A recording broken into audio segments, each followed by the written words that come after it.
Hello मित्रों, राधे राधे, जय श्री कृष्णा। कैसे हो? आशा करते हैं सभी मेरे फ्रेंड्स हैं जो अच्छे होंगे। और भगवान जी से हम तो यही प्रार्थना करते हैं कि हे प्रभु, जहाँ पर भी हमारे प्रिय मित्र है कुशल पूर्वक रहे, आनंद पूर्वक रहे। तो प्यारे मित्रों, आज आपके लिए हम लेकर के आए बहुत ही सुपर डुपर सी जानकारी है, बहुत ही अच्छी सी कथा है जो आपके लिए बहुत ही अच्छी होने वाली है, भविष्य में आपके लिए बहुत ही अच्छा करने वाली है।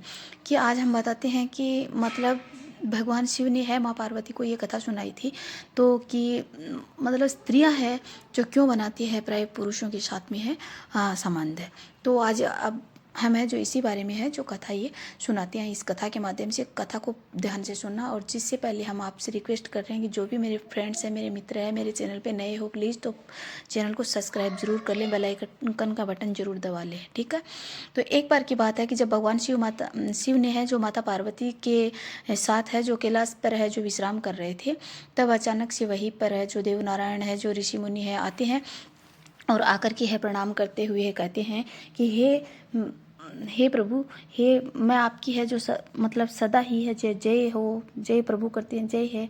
और प्रभु, आज मैं जब है पृथ्वी लोक पर भ्रमण करने आ रहा था तो तभी मैंने है एक मतलब बहुत सारी स्त्रियों को है शिव महापुराण के जो पाठ है जो करती दिखाई दी मुझे। तो आपको मतलब जल चढ़ा रही थी।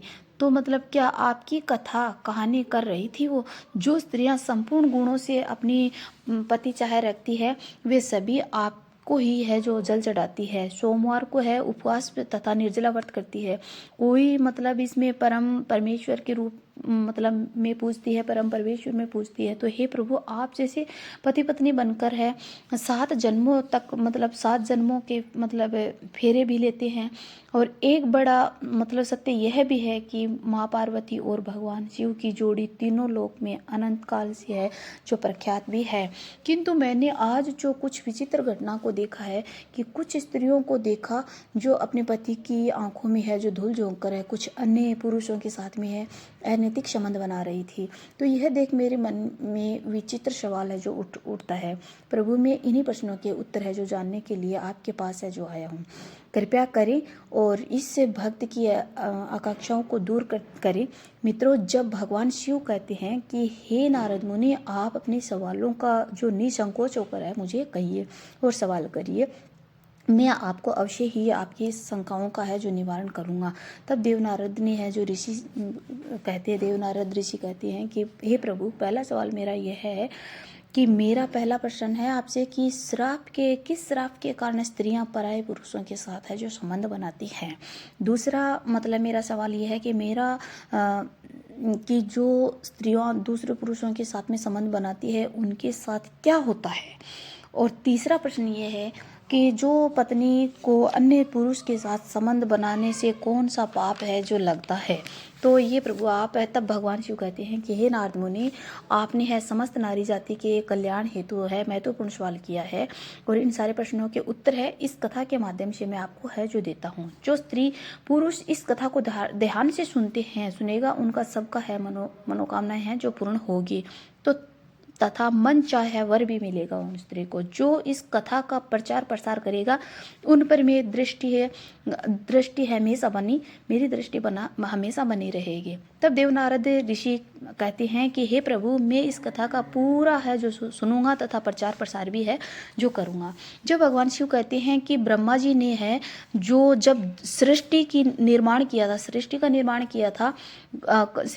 निर्माण का कार्य शुरू किया था, तब मतलब एक स्त्री की रचना करने में है जो उनको कई वर्षों तक है जो अभ्यास कर और इनके मतलब हर अंग और हर गुणों की मतलब संरचना है जो करनी पड़ी। उनके मन को अति जटिल प्रकार से है जो निर्माण किया गया था। इसलिए स्त्री के है जो मन को समझ पाना बहुत ही कठिन होता है और उसके अंदर मतलब सौम्यता और निष्ठुरता है दोनों के ही मतलब को है डाल दिया गया था, मतलब दोनों ही गुणों को डाल दिया गया था। और उसी प्रकार उन्होंने स्वयं के शरीर से एक कन्या भी है जो उत्पन्न की थी जिसका नाम था मेरे प्यारे मित्रों अहिल्या था। वही कन्या है जिनको मिले श्राप के कारण है जो कई सारी स्त्रियां हैं अनेकों पराये पुरुषों के साथ में है जो संबंध बनाती है। इसी अहिल्या की कथा में सारे प्रश्नों के उत्तर है जो मिल जाएंगे। देवी अहिल्या अति सुंदर थी, अति सुंदर नारी थी और अति चरित्रवान थी। और देवी अहिल्या को वरदान था कि वह हर जन्म में 16 साल की आयु की ही कन्या रहेगी और कभी भी उनकी सुंदरता है जो कम नहीं होगी। फिर एक दिन ब्रह्मा जी ने उसे है शिक्षा प्रदान करने हेतु महर्षि गौतम के आश्रम में है जो भेज दिया था। वह कन्या इतनी सुंदर थी कि सारे संसार के देव और दानव अपनी पत्नी बनाने के मतलब आकांक्षा है जो रखते थे।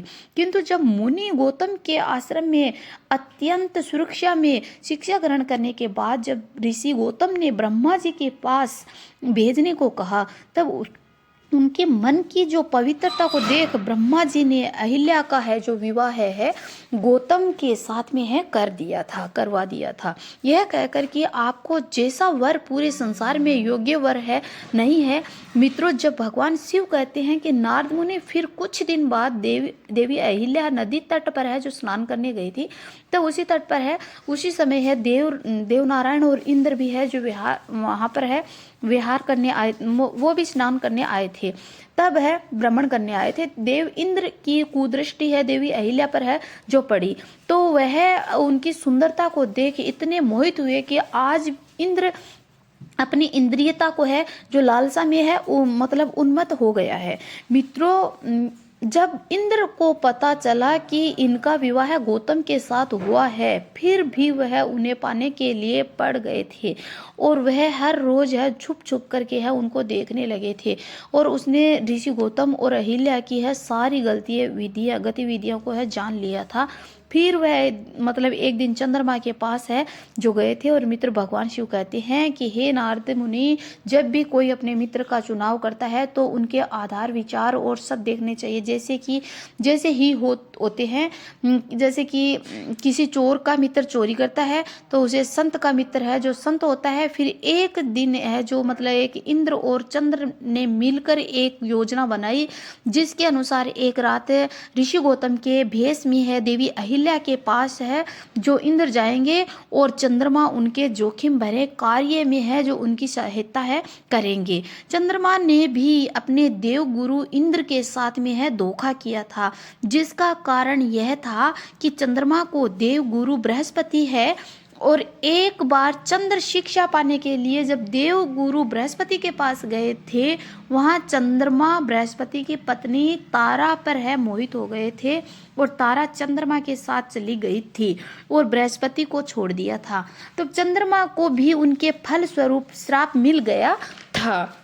तो भगवान शिव कहते हैं कि हे नारद मुनि, फिर एक दिन की बात है कि देवराज इंद्र और चंद्रमा ने है ऋषि गौतम का है जो मुर्गे का रूप धारण कर लिया और रात्रि के मतलब दूसरा पहर होने वाला था, तभी मुर्गी अपने आवाज़ लगा दी और वह उठकर गंगा में स्नान के लिए निकल गए थे। कौन? ऋषि गौतम। वही दूसरी तरफ देवराज इंद्र ने गौतम के रूप में देवी अहिल्या की कुटिया में है जो प्रवेश किया और वह कहने लगे कि स्वामी, आप तो है अभी अभी है स्नान करने के लिए है जो गए थे और इतने जल्दी ही कैसे आ गए? तो कोई समस्या तो होगी, तो आप मुझे बताइए। तभी है जो देवेंद्र बोले कि देवी, मेरे मन में है जो कामवासना की है जो इच्छा जाग उठी थी और आप इन्हें शांत करें, फिर मैं स्नान कार्य करने हेतु चला जाऊंगा। देवी अहिल्या अपने पति को व्याकुल देख बोली कि स्वामी, अभी तो प्रातः काल है, मुझे काम क्रीड़ा करना ठीक नहीं लगता है। किंतु इंद्र ने अपने प्रतिवर्ता धर्म की कसम दिलाते हुए उन्हें शारीरिक संबंध है जो बनाने पर मजबूर किया था। मित्रों, भगवान शिव कहते हैं कि हे नारद मुनि, जब दूसरी तरफ गौतम ऋषि स्नान करने गंगा तट पर गए थे तो बहुत ही अंधेरा था और कोई नहीं था। जब उन्हें कोई मतलब अनहोनी का है जो आभास हुआ था और फिर वह शिक्षा से बचने पर वापस आया था, तो मतलब शीघ्रता से वापस आया था वहाँ तब उन्होंने देखा कि कोई व्यक्ति मतलब उनका ही रूप है जो धारण करे हुए उनकी पत्नी के साथ है जो भोग विलास है जो कर रहा है।